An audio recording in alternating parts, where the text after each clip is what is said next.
ఇప్పుడు కేవలం 7,999K up to 10 kgs వరకు బరువు తగ్గి అధిక బరువు నుంచి వచ్చే ప్రధాన సమస్యలను దూరం చేసుకోండి. హీరో కెరియర్ ఎక్కువ కాలం కొనసాగాలంటే డిఫరెంట్ కథల్ని సెలెక్ట్ చేసుకోవాలి. కొత్త జానర్స్ వైపు పరుగులు తీయాలి. అప్పుడే ఆడియన్స్ లో అటెన్షన్ పెరుగుతుంది, మార్కెట్ లో మైలేజ్ పెరుగుతుంది. ప్రెజెంట్ ఇదే ఫార్ములాని తూచా తప్పకుండా ఫాలో అవుతున్నారు అల్లరి నరేష్.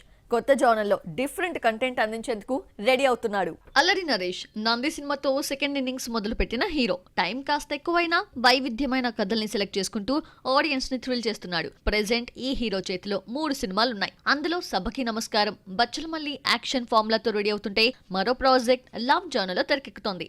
అయితే తాజాగా అల్లరి నరేష్ ఎప్పుడూ టచ్ చేయని ఓ పీరియాడిక్ మూవీకి ఓకే చెప్పినట్లు తెలుస్తోంది. సందీప్ కిషన్ తో ఊరు పేరు భైరవ్ కొన సినిమా నిర్మించాడు రాజేష్ దండా. దీని తర్వాత అల్లరి నరేష్ తో ఓ పీరియాడిక్ యాక్షన్ డ్రామా తీయడానికి రెడీ అవుతున్నాడు. ఇప్పటికే కథా కహాని రెడీ అయింది. ప్రీ ప్రొడక్షన్ వర్క్ శరవేగంగా జరుగుతోంది. వచ్చే సమ్మర్ లో ఈ సినిమా సెట్స్ పైకి వెళ్లే ఛాన్స్ కనిపిస్తోంది. మొత్తానికి సెకండ్ ఇన్నింగ్స్ లో కొత్త కథలతో వస్తున్న అల్లరి నరేష్ మెసేజ్ స్టోరీస్ తో పాటు యాక్షన్ డ్రామాస్ కూడా చేస్తున్నాడు. కానీ ఫస్ట్ టైం పీరియాడిక్ యాక్షన్ అంటే అల్లరి నరేష్ కి ఎంతవరకు సెట్ అవుతుందో అన్న చర్చ జరుగుతోంది. మరి దీనిపై ఈ హీరో ఎలాంటి క్లారిటీ ఇస్తాడో చూడాలి.